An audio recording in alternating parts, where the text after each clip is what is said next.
हरिओम मित्रों, नमः संस्कृताय। मैं अरुण पांडे आप सबका आज के इस व्याख्यान में हार्दिक स्वागत करता हूं। मित्रों, हम सब कारक प्रकरण का अध्ययन कर रहे हैं और कारक प्रकरण के अध्ययन में विशेष ध्यान देने वाले कुछ सूत्रों पर हम पहुंचे हैं।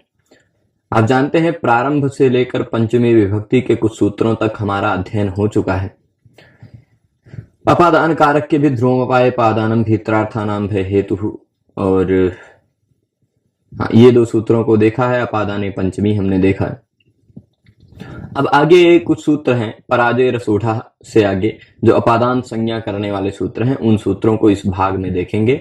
यह पाठ आपके लिए यूजीसी नेट, जेआरएफ या असिस्टेंट प्रोफेसर की या पीजीटी की किसी भी परीक्षा को दे रहे हैं, जहां भी आपको सिद्धांत कौमुदी के अनुसार कारक प्रकरण का अध्ययन करना है, वहां पर आपको यह पाठ बहुत ही उपकारी होने वाला है। तो चलिए शुरू करते हैं।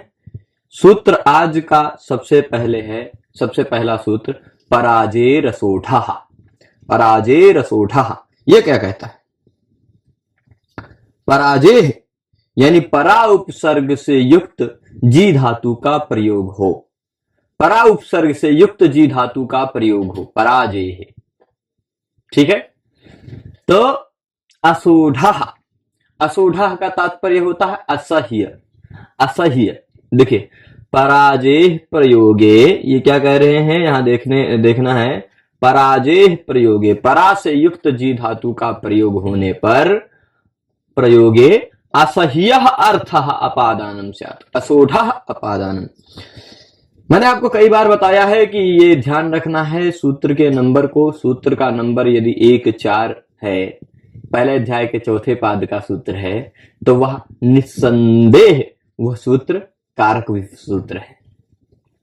और यदि सूत्र का नंबर 1 नहीं अपितु 2-3 है, दूसरे अध्याय के तीसरे पाद का सूत्र है, तो वह निस्संदेह विभक्तियों वाला सूत्र है। कारक प्रकरण में यह जरूर ध्यान देना। तो यह कारक का सूत्र है। यहां पर इससे पहले 1-4-23 नंबर सूत्र, 23 नंबर का सूत्र है कारके, वहां से कारकम की अनुवृत्ति आ जाएगी। और 24 नंबर का सूत्र है ध्रुवम अपाये पादानम। ध्रुवम अपाये पादानम आपने सुना होगा, उस सूत्र से अपादानम की अनुवृत्ति आ जाएगी। ठीक है। तो ध्रुवम अपाये पादानम से अपादानम की अनुवृत्ति आएगी, और पराजय रसोढ़ा से कारके से कारकम की अनुवृत्ति आ जाएगी। तो क्या तात्पर्य होगा? पराजय असोढ़ा अपादानम कारकम। पराजय असोढ़ा अपादानम कारकम। पराजी, परा उपसर्ग से युक्त जी धातु का प्रयोग, पराजी धातु का प्रयोग होने पर असह्य अर्थ जो है वह अपादान कारक कहलाता है। यह इस पूरे सूत्र का निष्कर्ष हुआ। देखिए, ऊपर के सूत्रों से अनुवृत्ति लाएंगे जब तब पूरा अर्थ क्लियर होगा। ऊपर के सूत्रों से हमने अनुवृत्ति लेके आए, हम सब अनुवृत्ति लेकर आए, तो देखा, पता चला कि अपादानम की अनुवृत्ति आ रही है और कारकम की अनुवृत्ति आ रही है। तो परा उपसर्ग से युक्त जी धातु से होने पर जो असह्य अर्थ है वह अपादान कारक कहलाता है। यह पूरा निष्कर्ष हुआ। देखिए, पराजय प्रयोगे असह्य अर्थ, असह्य जिसको नहीं सह पा रहे हैं, है ना, वह अपादान कारक कहलाता है। अब जैसे पहला ही उदाहरण दिया, बड़ा गजब, जो आप सब में से बहुत सारे लोगों ने बहुत सारा उदाहरण इस तरह का देखा होगा। अध्ययनात् पराजयते। बहुत सारे लोग पढ़ते पढ़ते पक जाते हैं, इस तरह से पक जाते हैं कि अध्ययनात् पराजयते, अध्ययन ही उनके लिए असह्य हो जाता है, पढ़ना ही असह्य हो जाता है ना। यदि ऐसी स्थिति है तो पराजयते, यहां आप देखेंगे पराजी का प्रयोग है, परा उपसर्ग से युक्त जी धातु का प्रयोग है। वैसे जी धातु परस्मयी पद में प्रयुक्त होता है। जी धातु का प्रयोग जयति जयतः जयंती ऐसा प्रयोग होता है, परंतु परा उपसर्ग से युक्त जी धातु होता है तो वह आत्मनेय पद में बन जाता है। जैसे सूत्र क्या है? विपराभ्याम जे है। विपराभ्याम जे है। वि उपसर्ग और परा उपसर्ग के बाद जी धातु का प्रयोग होने पर, वि उपसर्ग और परा उपसर्ग के बाद जी धातु का प्रयोग होने पर ऐसा जी धातु आत्मनेय पद में हो जाता है। इसलिए विजयते विजयते विजयन्ते, पराजयते पराजयते पराजयन्ते, ऐसा सब रूप बनता है। ठीक है। तो पराजयते यहाँ आत्मनेपद के सूत्र से हुआ, विपराभ्याम जे है, और पराजयते का प्रयोग है पराजी, परा उपसर्ग से युक्त जी धातु का प्रयोग है, इसलिए जो असोढ़ है यानी असह्य है, जिसको सही नहीं पा रहे हैं, वह अपादान हो जाएगा। तो पराजयते का प्रयोग है। वैसे में क्या सहा नहीं जा रहा है? मान लीजिए कोई ऐसा है कि जो पढ़ते पढ़ते इतना पक गया है कि उसको अध्ययन ही नहीं सहा जा रहा है, इतना पक गया बेचारा कि उसको अध्ययन अच्छा ही नहीं लग रहा, अध्ययन सहा ही नहीं जा रहा है। तो ऐसे स्थिति में असह्य क्या हो गया, असोढ़ क्या हो गया, अध्ययन। तो पराजी का प्रयोग होने पर जो असह्य है, जो असोढ़ है, अध्ययन, वह अपादान बन गया। क्या अपादान बन गया? असह्य अर्थ अपादान बन गया। असह्य है था अध्ययन, इसलिए अध्ययन हो गया अपादान। और जो भी अपादान होता है वहां पर क्या होती है? जिसकी भी अपादान संज्ञा है उसमें अपादाने पंचमी सूत्र से पंचमी विभक्ति का विधान हो जाता है। सूत्र क्या है? अपादाने पंचमी। अपादान में पंचमी विभक्ति होती है। तो अपादाने पंचमी सूत्र से पंचमी विभक्ति होती है, तो पंचमी विभक्ति लगा दीजिएगा, क्या हो जाएगा? अध्ययनात्। अध्ययन शब्द है, देखिए अपादान संज्ञा किसकी हुई? अध्ययन की, अध्ययन अर्थ की, पढ़ने की। पर अध्ययन शब्द के बाद हम पंचमी विभक्ति लगा देंगे। पंचमी विभक्ति का ngसी भ्याम भ्यस ये 3 प्रत्यय होता है, हमने ngसी एक वचन वाला लगा दिया। टा ngसी ngसा मीनात् स्याह ऐसा सूत्र आया। कहा कि अकारांत शब्द के बाद यदि ngसी आता है तो उसके स्थान पे अत हो जाता है। तो अध्ययन अत, अध्ययनात् दीर्घ कर लीजिएगा, ठीक है। अब इसके बाद अध्ययनात् पराजयते, अध्ययन से पराजित होता है। ग्लायति इत्यर्थ, मतलब ग्लान हो गया बेचारा, पढ़ते पढ़ते इतना ग्लानि से युक्त हो गया है। बहुत सारे लोग भाई पढ़ते हैं, जो चाहते हैं, जो लक्ष्य चाहते हैं, वो लक्ष्य नहीं मिल पाता तो भी ग्लानि होती है ना? वही ग्लानि होती है, ग्लायति, इसलिए कहते हैं अध्ययनात् पराजयते। अध्ययन ही असह्य हो गया। यहां पर आप बताइए असह्य क्या है? पराजय होना कि अध्ययन?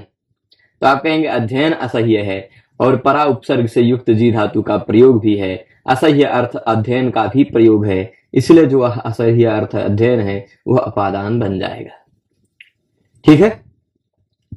ग्लायति इत्यर्थ। असोढ़ा किम? प्रश्न पूछ रहे कि असोढ़ा होना चाहिए, ऐसा क्यों? असोढ़ अर्थ ही अपादान होता है, ऐसा क्यों? तो कहेंगे शत्रुन पराजयते। शत्रुन पराजय, शत्रुओं को पराजित करता है। किनको? शत्रुओं को पराजित करता है। अब बताइए पराजयते का प्रयोग है ना? पराजयते का प्रयोग है, पर क्या आप कह सकते हैं कि अगर वो शत्रुओं को पराजित कर देता है तो शत्रु क्या उसके लिए असह्य है?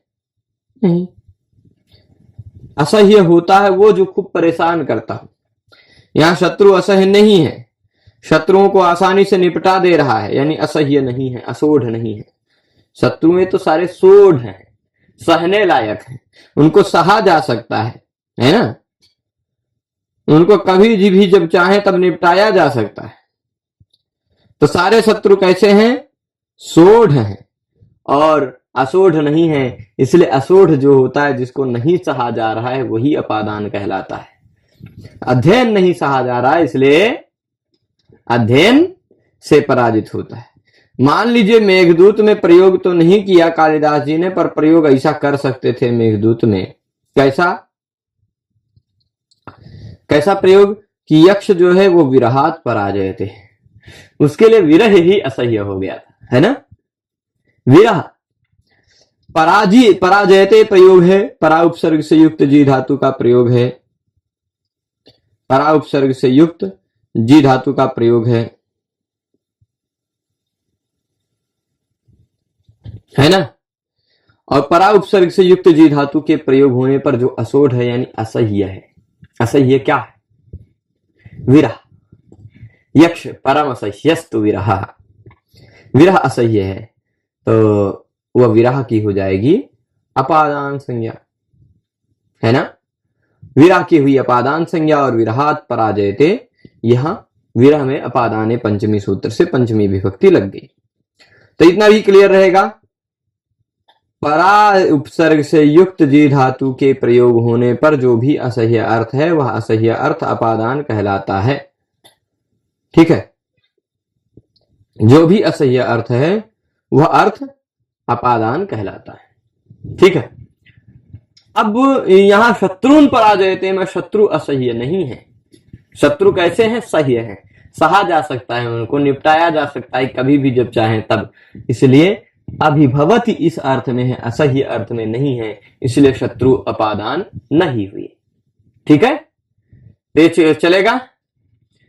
पराजय रसोढ़ा प्रायः समझ गए होंगे। परा उपसर्ग से युक्त जी धातु होता है तभी यह अपादान संज्ञा करने के लिए सूत्र है। पंचमी विभक्ति लगाने के लिए सूत्र आपको अलग लाना पड़ेगा, अपादाने पंचमी, अपादाने पंचमी। ठीक है, अब आगे चलते हैं। वारणार्थानामीप्सितः, वारणार्थानामीप्सितः यह सूत्र है अग्रिम सूत्र। कहता है वारण अर्थक धातुओं का प्रयोग होने पर जो ईप्सित है वह अपादान कहलाता है। यहां पर भी देखिए 23 नंबर सूत्र से कारकम की अनुवृत्ति ले आइएगा, 24 नंबर सूत्र से अपादानम की अनुवृत्ति ले आइएगा, ध्रुवम अपाये अपादानम से अपादानम की अनुवृत्ति होगी, और फिर उसके बाद ये इसको क्या कहते हैं, कारके सूत्र से कारकम की अनुवृत्ति हो जाएगी, कारके से कारकम की, ध्रुवम अपाये अपादानम से अपादानम की। इन दोनों की अनुवृत्ति होने के बाद वारणार्थानाम ईप्सितः अपादानम कारकम या निष्कर्ष निकल के आएगा, यह पूरा सूत्र बनकर आएगा।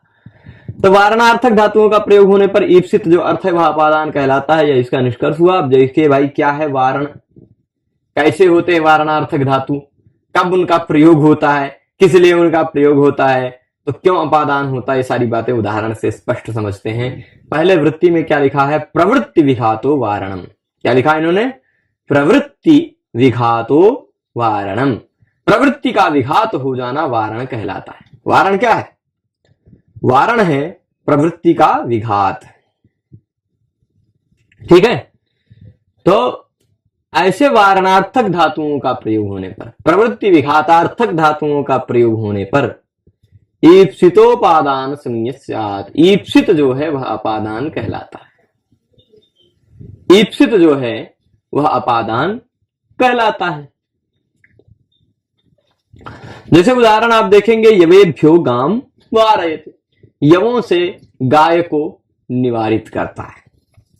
यहां पर देखिए वारण क्या है, प्रवृत्ति विघात।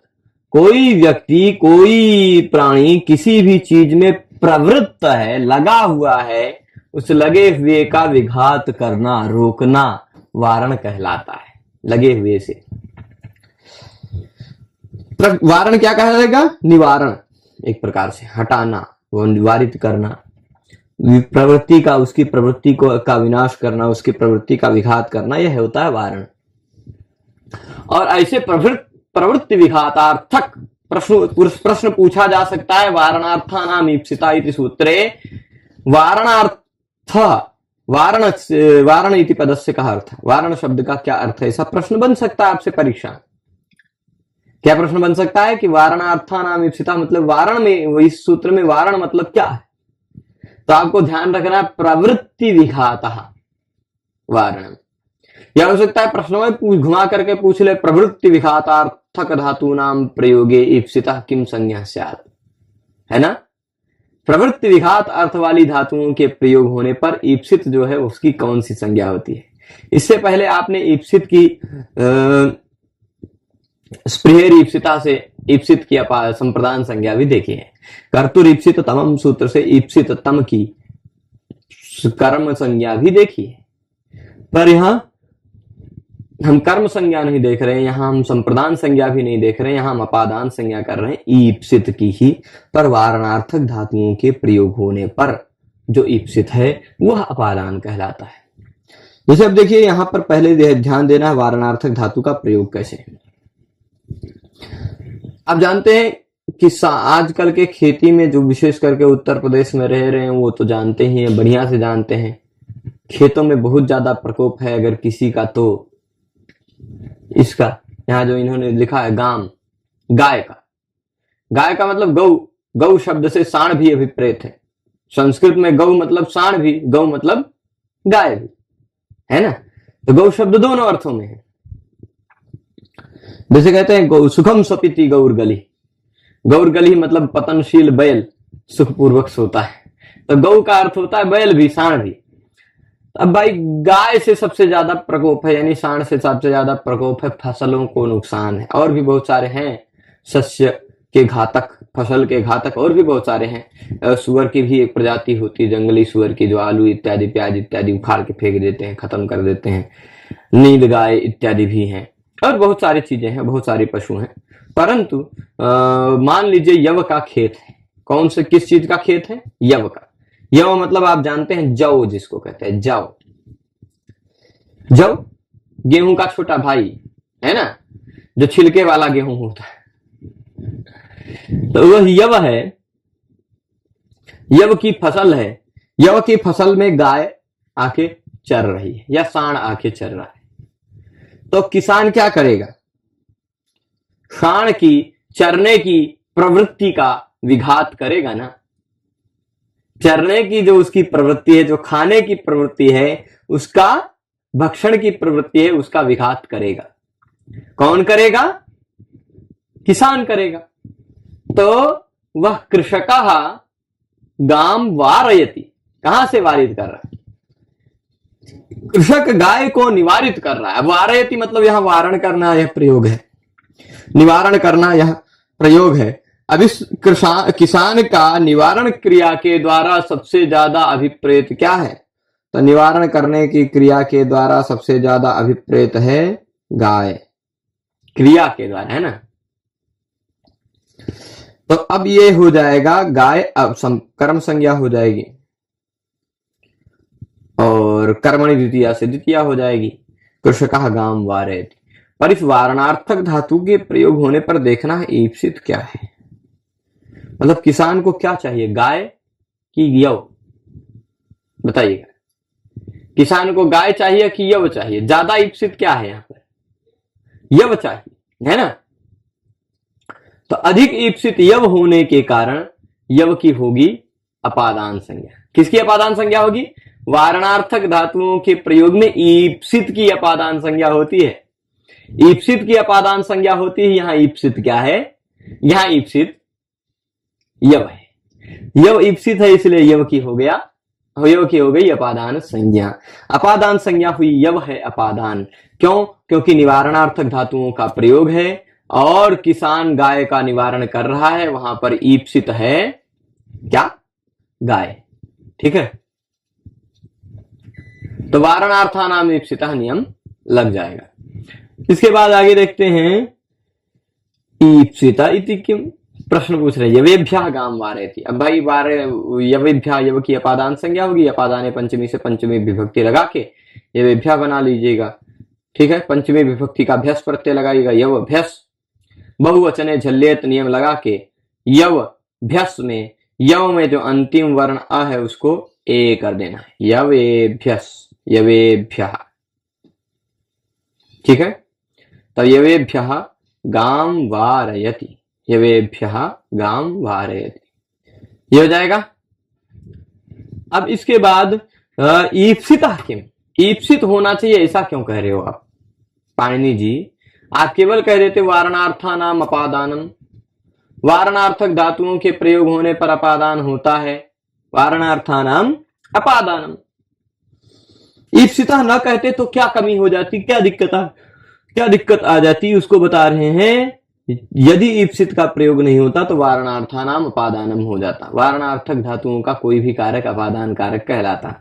इसलिए तो क्या होता, यवेभ्यो गाम वारयति क्षेत्रे। देखिए, खेत में जौ से गाय को निवारित कर रहा है, यह तात्पर्य है खेत में। अब बताइए, यहां चार चीजें, एक तो है यव, एक है गाय, एक है किसान, एक है निवारण करना, या ऐसे देख लीजिए, यव, गाय, खेत, निवारण करना और किसान, इतने पांच अवयव हैं है ना। किसान खेत से, यव से गाय को निवारित करता है, ये इतने 5 अवयव है ना इस वाक्य में। किसान को एक रख लीजिएगा, कृषक। यहां देखिए निवारण, वारणार्थक, वारयति यानी वारणार्थक धातु का प्रयोग है। कृषक उसका करता है, वारयति एक क्रिया का प्रयोग है, कृषक उसका करता है। तो कृषक वारयति ये हो गया 2। अब कृषक किसका वारण कर रहा है, किसको निवारित कर रहा है, किसको रोक रहा है? तो इस भाई यहां पर कर्म मिल जाएगा इप्सितम आपको, गाय को निवारित कर रहा है, इसलिए कर्म हो गया। कर्म द्वितीय से गाय में द्वितीय, गौ शब्द में द्वितीय विभक्ति लगाई। औतोम ससोह सूत्र से गौ में जो ओ है उसको आ कर दिया, गा अम गाम, गाम बन जाएगा। ठीक है, तो यवेभ्यः गाम, यवेभ्यः गाम, अभी केवल गाम, कृषकः गाम वारयति, इतना ही 3 शब्द सिद्ध हुआ। अब यवेभ्य, यव तो है भाई ईप्सित, इसलिए यह वारणार्थानाम ईप्सिता से वो की अपादान संज्ञा हो जाएगी। अपादान संज्ञा होगी पर अपादाने फिर पंचमी से पंचमी भी लग जाएगी। परंतु एक चीज ध्यान देना, यहाँ क्षेत्र, क्षेत्र क्या ईप्सित है? किसान को ईप्सित यव है कि गाय है कि खेत है? आप कहेंगे कि यव है ना? किसान का ईप्सित तो यव ही रहेगा ना, कुछ दूसरा थोड़े ना हो पाएगा किसान का ईप्सित। तो यदि किसान का ईप्सित यव ही है तो अपादान संज्ञा यव की ही होगी, खेत की नहीं। खेत में यव से गाय को निवारित कर रहा है, खेत में जो यव है उसमें से, उस यव से गाय को वो भगा रहा है। ठीक है ना? तो यवेभ्यः गाम वारयति, यव से गाय को निवारित कर रहा है। ये बात हो जाएगी, पूरी तरह से क्लियर होगी। तो यवेभ्यः गाम वारयति कहां पर? क्षेत्रे, खेत में। आगे देखिएगा, यहां पर क्षेत्र है वह अधिकरण है, इसलिए सप्तम अधिकरणे च, आधार था, आधार होने के कारण अधिकरण संज्ञा थी, आधार अधिकरणम से, और सप्तम अधिकरणे च सूत्र से सप्तमी विभक्ति है। ठीक है, आगे देखिए, अंतर्धौ येना दर्शनमिच्छति, अंतर्धौ येना दर्शनमिच्छति, फिर आख्यातोपयोगी, ये 2 सूत्र अभी हम पढ़ेंगे इस पाठ में। अंतर्धौ येना दर्शनमिच्छति क्या कहता है? अंतर्धौ मतलब व्यवधान, व्यवधाने। अंतर्धौ का क्या तात्पर्य होगा? व्यवधाने येना दर्शनमिच्छति। आप सभी लोग छिपी बहुत खेले होंगे बचपन में, अब सभी लोग खेलते ही हैं।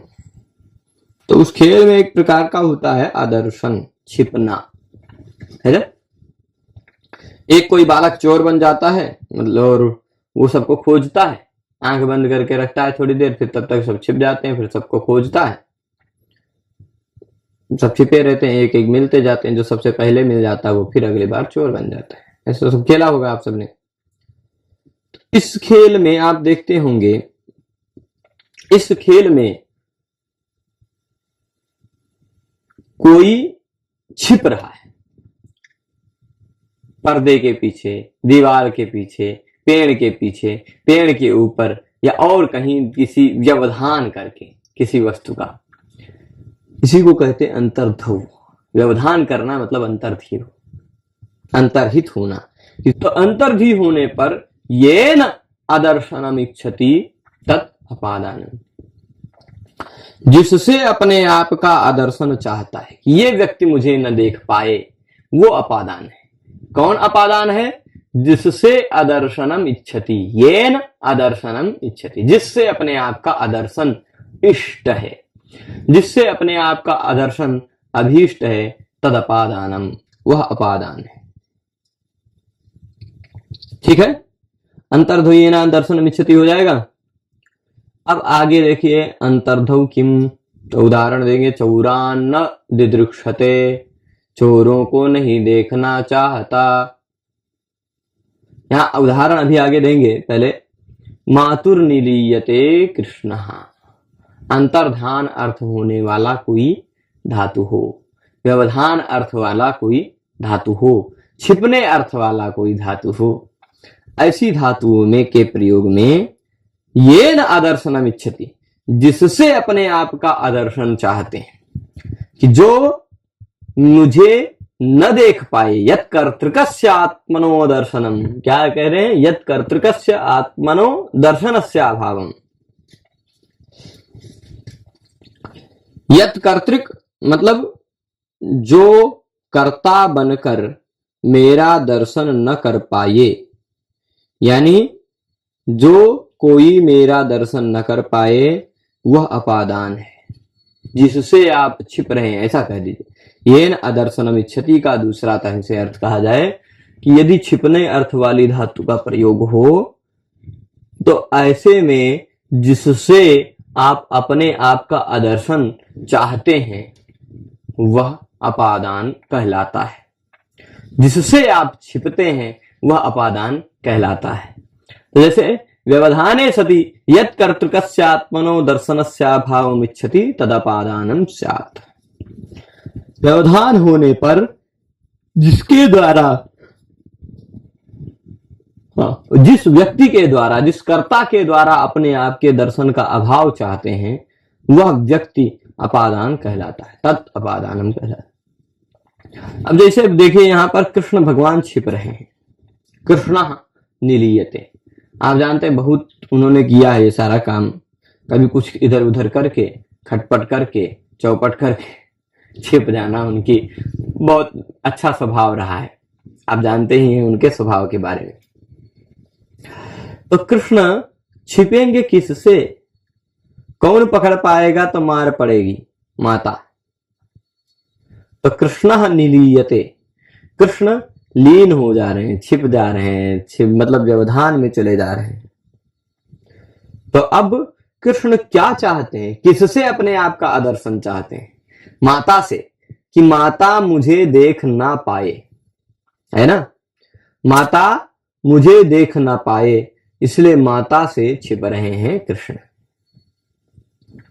माता से छिप रहे हैं, वो चाह रहे हैं कि माता न देख पाए, इसलिए येन अदर्शनम इच्छति, केन अदर्शनम इच्छति, तो आप कहेंगे ये अदर्शन किससे चाह रहे हैं? माता से। तो माता की हो गई अपादान संज्ञा, माता हो जाएगी अपादान, और माता का प्रतिपादक जो मातृ शब्द है उससे फिर अपादान है। पंचमी सूत्र से आप पंचमी विभक्ति लगा देंगे और ऋत उत इत्यादि नियम लगा के मातुः बनेंगे। जैसे भाई पितृ शब्द का पंचमी एक वचन पितुः, कर्ता शब्द, कर्तृ शब्द का पंचमी एक वचन कर्तुः, वैसे ही मातृ शब्द का पंचमी एक वचन मातुः। इस तरह से यही नियम हमने देख लिया। अंतर्धौ येन दर्शनम इच्छति मातुः निलीयते कृष्ण, ऐसा कह देंगे, या और आगे बता दें तो यहां पर अब देख लीजिए, पर्दे के पीछे कोई छिप रहा है, कोई व्यक्ति, तो सह अंतर्धत्ते, ऐसा कह सकते हैं। सह निलीयते, कस्मात निलीयते, किससे अपने आप को छिपना चाह रहा है? तो मान लीजिए गुरोह, गुरोह निलीयते शिष्य, गुरु से छिप रहा है शिष्य। क्यों? गुरु जी ने कुछ काम दिया होगा, नहीं पूरा किया होगा। ऐसे ही उदाहरण दिया जा सकता है। गुरु और अंतर्धत्ते शिष्य। अपादान संज्ञा होगी, अपादान संज्ञा होने के फलस्वरूप पंचमी विभक्ति लगा देंगे। अब प्रश्न पूछ रहे अंतर्धौ किम, अंतर्धी होना चाहिए, अंतर्धान होना चाहिए, मतलब व्यवधान अर्थ वाला होना चाहिए धातु, ऐसा क्यों कह रहे हो आप? ऐसा क्यों कह रहे हो कि व्यवधान अर्थ वाली धातु का प्रयोग होगा तभी अपादान संज्ञा होगी, नहीं तो नहीं होगी, ऐसा क्यों कह रहे हो आप? तो कहेंगे कि चौरान न दिदीर्षते, चोरों को नहीं देखना चाहता। किनको नहीं देखना चाहता? चोरों को नहीं देखना चाहता। क्यों नहीं देखना चाहता चोरों को? भाई चोर को कौन देखना चाहेगा? आप देखना चाहते हैं का? तो चोरों को वह नहीं देखना चाहता, इसका मतलब ये थोड़े ना होता है कि वो चाहता है कि चोर उसको न देखें, है ना। दृष्टिकोण अलग है। वह चोरों से छिप नहीं रहा है, वो थोड़े ना छिप रहा है, वो थोड़े ना व्यवधान ला रहा है। व्यवधान जब वह खुद छिपेगा, वह खुद लेकर आएगा, वो खुद चाहेगा कि यह व्यक्ति मुझे न देख पाए, वह अपादान होगा। परंतु व्यवधान न रहे, वो खुद चोरों को नहीं देखना चाहता, अब थोड़े ना छिपने चाह रहा है, तो ये ना दर्शन इच्छति, ये नहीं रहेगा। ये देखिए यहां अंतर्धान होना नहीं है, चोरों छिप नहीं रहा है वह, छिप नहीं रहा है, इसलिए छिपना अर्थ नहीं है, इसलिए चौरान न दिदृक्षते, यहां पर अपादान संज्ञा नहीं हुई, अपादान संज्ञा नहीं हुई इसलिए पंचमी नहीं हुई, द्वितीया विभक्ति हुई, चौरान न दिदृक्षते। ठीक है, आगे चले। इच्छति ग्रहणम किम, इच्छति का ग्रहण क्यों कर रहे हो भाई, क्या जरूरत है इच्छति के ग्रहण करने की? तो कहेंगे अदर्शने छायाम सत्याम सत्यपि दर्शने यथा स्यात्। अदर्शन की इच्छा न, अदर्शन इच्छा होने पर दर्शन भी हो जाए तो भी पंचमी विभक्ति हो जाएगी, तो भी अपादान संज्ञा हो जाएगी। मतलब हम खाली छिपना चाह रहे हैं, चाहे वो मुझे देख भी ले। कृष्ण माता जी से छिप रहे हैं, अपनी माता से यशोदा से, तो भले ही वो छिप रहे हैं, यानी अपने आप का दर्शन चाह रहे हैं, अब भले ही माता ने देख लिया फिर भी अपादान संज्ञा तो होगी ही माता की, है ना। जिस खाली चाहना, खाली चाह भर लिया तो अपादान संज्ञा होगी। अगर चाहना केवल न कहे होते, अगर चाहना केवल न कहे होते तो भाई येन अदर्शनम, जिससे नहीं देखा जाता है वही अपादान संज्ञक होता। तो मान लेते माता से छिप रहा है पर माता ने देख लिया तो माता की अपादान संज्ञा नहीं हो पाती। पर यहां क्या कह रहे, इच्छति शब्द का प्रयोग किया है, इसलिए अदर्शने छायाम, वो चाह रहा है कि मुझे न देख पाए, ऐसा चाह रहा है। यदि अदर्शन की इच्छा है फिर भी दर्शन हो जाए तो भी अपादान संज्ञा होगी। खाली चाहना से ही अपादान संज्ञा होगी, जिससे अपने आप को अपादान, जिससे अपने आप को छिपना चाहते हैं वह अपादान होता है। ठीक है, आगे चलते हैं। आगे इस तरह से हमने अभी तक 3 सूत्र देखा। पराजय रसोढ़ा परा उपसर्ग से युक्त जी धातु का प्रयोग होने पर जो असह्य अर्थ है वह अपादान कहलाता है, और फिर उसके बाद वारणार्थक धातुओं के प्रयोग में जो ईप्सित है वह अपादान कहलाता है। अंतर्ध्यान अर्थ के, छिपने अर्थ की किसी धातु का प्रयोग हो तो जिससे छिपना चाहते हैं वह अपादान कहलाता है। इसके बाद आज का अंतिम सूत्र आज के इस पाठ का हो रहेगा आख्यातोपयोगे। आख्यातोपयोगे क्या कहता है, उपयोगे आख्याता अपादानम स्यात्, उपयोग होने पर आख्याता अपादान कहलाता है। उपयोग होने पर, उपयोग क्या है?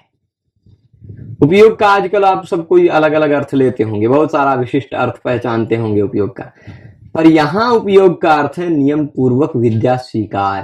पूछा जा चुका है आज से पहले परीक्षा में, क्या पूछा जा चुका है? नियम पूर्वक विद्या स्वीकार, यह उपयोग का है अर्थ। उपयोगे नियम पूर्वक विद्या स्वीकारे, उपयोगी का क्या अर्थ लेंगे आप? नियम पूर्वक विद्या स्वीकारे। नियम पूर्वक विद्या स्वीकार हो रहा हो तो कब? जब नियम पूर्वक विद्या स्वीकार हो रहा हो तो वक्ता आख्याता प्राक संज्ञा स्यात्, आख्याता की भी वही पहले वाली संज्ञा होती है। कौन सी संज्ञा? जो संज्ञा चली आ रही है। कौन सी संज्ञा चली आ रही है? किस संज्ञा की बात चल रही है? तो आप कहेंगे अपादान संज्ञा की। तो उपयोगी आख्याता अपादानम स्यात्, यहां पर भी कारकम, कारके सूत्र से कारकम की अनुवृत्ति ले आएंगे और उसके साथ साथ ध्रुवम अपाये अपादानम से अपादानम की अनुवृत्ति ले आएंगे, तो अपादानम कारकम जोड़ लीजिएगा। उपयोगे आख्याता अपादानम कारकम, ये 4 शब्द वाला सूत्र बन जाएगा अनुवृत्ति के बाद। अनुवृत्ति हो जाएगी तो ऐसे 4 शब्दों वाला सूत्र बनेगा। तो क्या हो जाएगा? नियम पूर्वक विद्या स्वीकारे, नियम पूर्वक विद्या के स्वीकार होने पर वक्ता प्राक संज्ञा स्यात्, वक्ता यानी आख्याता, आख्यान करने वाला, बोलने वाला। ख्या प्रकथन है, ख्या धातु किस अर्थ में है? प्रकथन अर्थ में, कहने के अर्थ में। तो आख्याता मतलब बोलने वाला, जो कह रहा है, जो बता रहा है। यदि उपयोग हो रहा हो तो कहने वाला यानी बताने वाला अपादान कहलाएगा। अब कहने वाले का उपयोग कैसे करेंगे भाई? है कि नहीं? कहने वाला कोई आख्याता है, उसका उपयोग कैसे करेंगे? उसने जो कुछ भी कहा है उसमें से विद्या का तत्व है, वो सब कुछ नियम पूर्वक आप स्वीकार कर ले, यही है उपयोग। इसलिए उपयोग का क्या अर्थ दिया गया यहां पर? नियम पूर्वक विद्या स्वीकारे।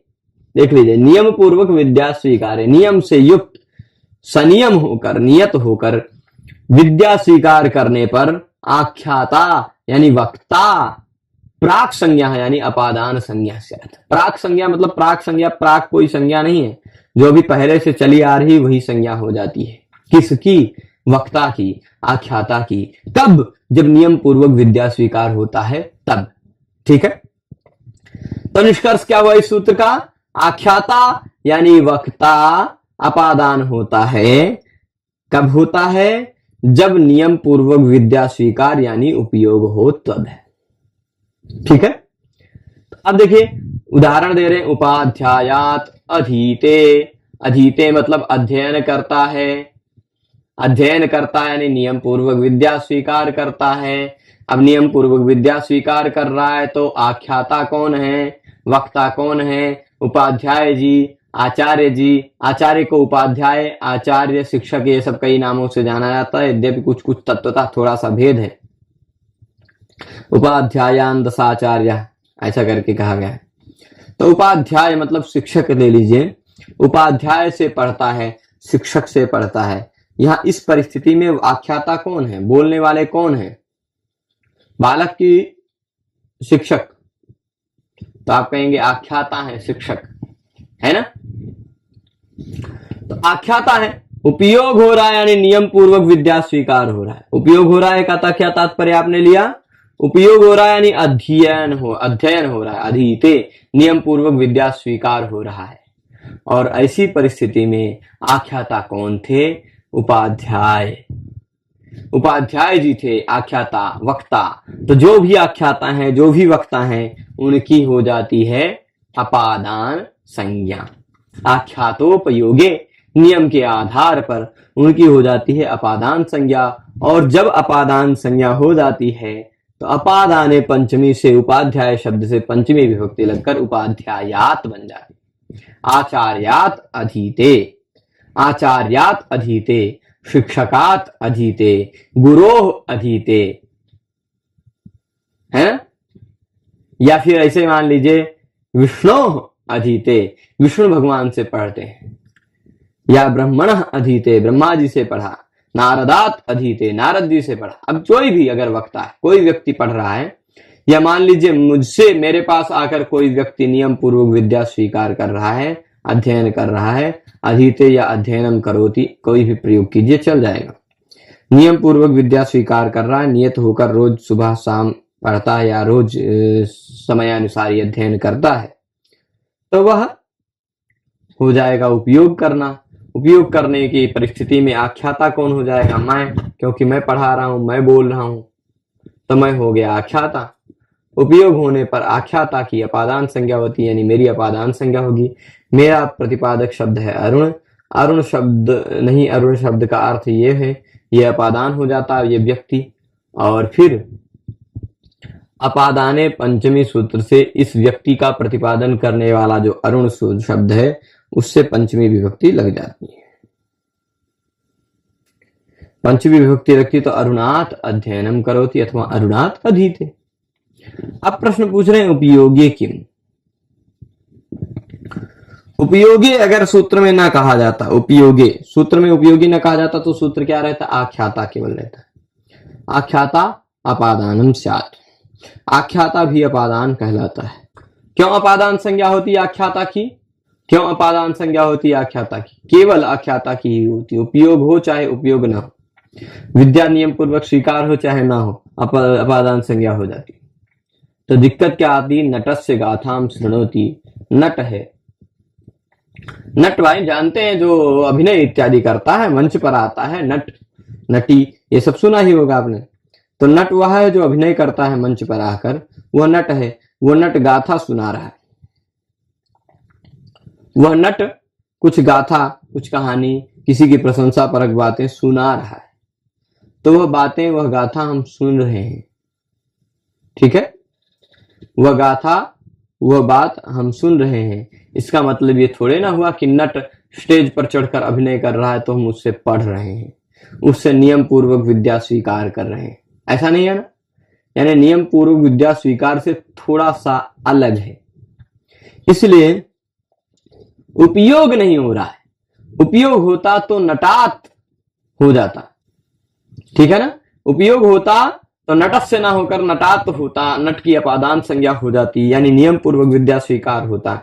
मान लीजिए कोई नया नट बनना चाह रहा है तो पुरन के नट से जाके अध्ययन कर रहा है नियम पूर्वक, चलो बताओ ये स्टेप कैसे करना है, इस तरह का अभिनय कैसे करना है, वो सीख रहा है। तो नटात अध्ययन अधीते ऐसा हो जाएगा प्रयोग। वैसे प्रयोग बनाने में कोई आपत्ति नहीं, नटात अधीते यह प्रयोग कोई आपत्ति नहीं, आराम से सिद्ध होगा, है ना। पर नटात अधीते कब होगा, जब उपयोग रहेगा।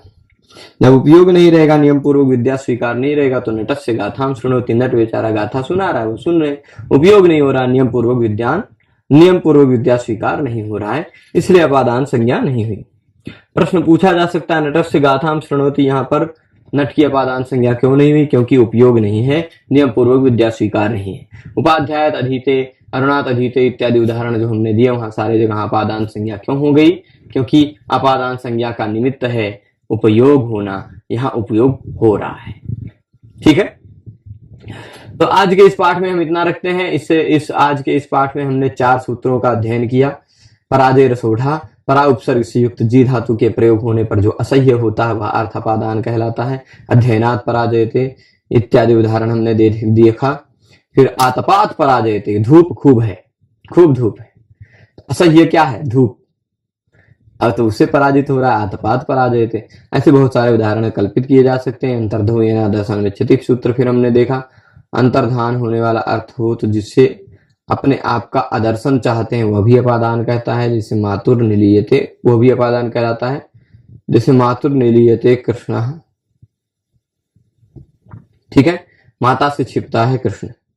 और उसके बाद हमने देखा ये क्या कहते हैं, अंतर्धुयेन दर्शन विच्छति देखा। अंतर्धुयेन दर्शन विच्छति के बाद हमने देखा ये इससे पहले वारणार्थानाम ईप्सिता, वारणार्थानाम ईप्सिता, वारणार्थक धातुओं के प्रयोग होने पर ईप्सित की अपादान संज्ञा होती है। योभ्योगाम वारयति अथवा योभ्योगाम वारयति क्षेत्रे। और फिर उसके बाद हमने आख्यातोपयोगी सूत्र देखा, जहां पर उपयोग होने पर, नियम पूर्वक विद्या स्वीकार होने पर आख्याता की अपादान संज्ञा हो जाती है। अपादान संज्ञा होने के फलस्वरूप फिर आख्यातावाचक शब्द में पंचमी विभक्ति लग जाती है, अपादाने पंचमी। तो आज के इस पाठ में इतना ही रखते हैं। आप सभी लोग शुरुआत से लेकर अंत तक पूरे पाठ में जुड़े रहे, उसके लिए आप सभी को बहुत बहुत धन्यवाद। नमः संस्कृताय।